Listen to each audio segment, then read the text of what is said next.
and the President Union Home Minister Mr. Amit Shah, please don't try to impose this detrimental, this draconian kind of law. BJP से पूछता हूं, आपका प्रधानमंत्री कौन होगा? आप लोग सोच रहे होंगे केजरीवाल क्या बात कर रहा है, मोदी जी होंगे। नहीं, मोदी जी अगले साल 17 सितंबर को 75 साल के हो रहे हैं। अब एक बहुत महत्वपूर्ण बात करने जा रहा हूं, उसको ध्यान से सुनना। ये लोग इंडिया गठबंधन से पूछते हैं आपका प्रधानमंत्री कौन होगा। मैं बीजेपी से पूछता हूं, आपका प्रधानमंत्री कौन होगा? आप लोग सोच रहे होंगे केजरीवाल क्या बात कर रहा है, मोदी जी होंगे। नहीं, मोदी जी अगले साल 17 सितंबर को 75 साल के हो रहे हैं। बीजेपी के अंदर मोदी जी ने 2014 में मोदी जी ने खुद ने रूल बनाया था कि बीजेपी के अंदर जो भी 75 साल का होगा उसको रिटायर कर दिया जाएगा। सबसे पहले आडवाणी जी को रिटायर किया गया, उसके बाद मुरली मनोहर जोशी जी को रिटायर किया गया, फिर सुमित्रा महाजन को रिटायर किया गया, फिर यशवंत सिन्हा को रिटायर किया गया। अब मोदी जी अगले साल 17 सितंबर को रिटायर होने वाले हैं। तो मैं बीजेपी से पूछना चाहता हूं, आपका प्रधानमंत्री का दावेदार कौन है? दोस्तों, अगले साल 17 सितंबर तक अगर इनकी सरकार बनी, तो उस पर भी आऊंगा मैं, अगर इनकी सरकार बनी तो पहले अगले 2 महीने में योगी जी को निपटाएंगे ये, और उसके बाद मोदी जी के सबसे खास अमित शाह को ये प्रधानमंत्री बनाएंगे।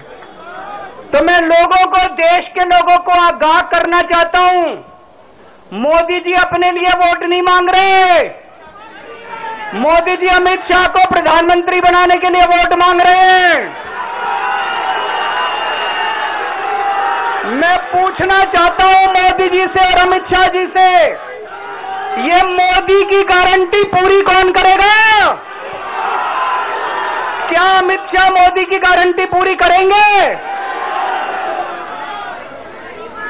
जब आप अगर जो वैसे तो मेरे को लगता है मैं भी आऊंगा उसके ऊपर, मुझे नहीं लगता इनकी सरकार बन रही है, लेकिन जो बीजेपी को वोट देने जाएं वो ये सोच के जाना कि आप मोदी जी के नाम पे वोट नहीं दे रहे, आप अमित शाह के नाम पे वोट दे रहे हैं।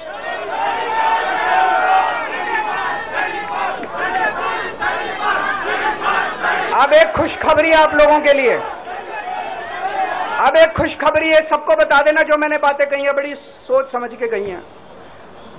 वहां बैठ के यही सोच रहा था 50 दिन से।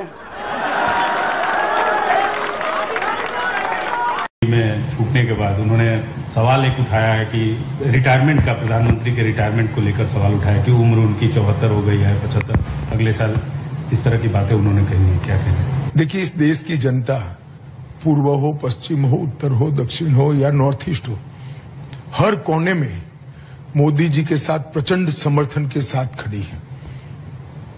इंडिया अलायंस के जितने भी चट्टे बट्टे हैं वो सभी को मालूम है कि हम 400 पार करने जा रहे हैं, मोदी जी तीसरी बार इस देश का प्रधानमंत्री बनेंगे।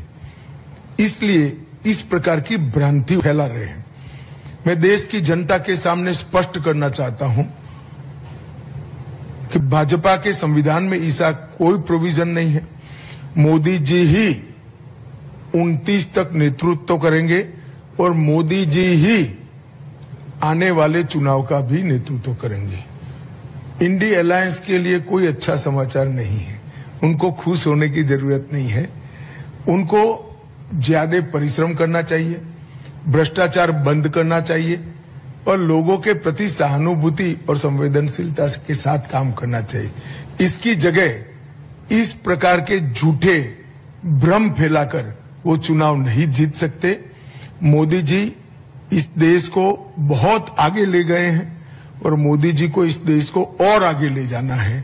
किसी भी प्रकार की कोई कंफ्यूजन भारतीय जनता पार्टी के कोई क्वार्टर में नहीं है। ये देश की जनता को स्पष्ट होना। And the President Union Home Minister Mr. Amit Shah, please don't try to impose this detrimental, this draconian kind of law upon the people of Tripura, upon the people of Assam, upon the people of Meghalaya, upon the people of entire northern region. Otherwise, our democratic mass movement has to go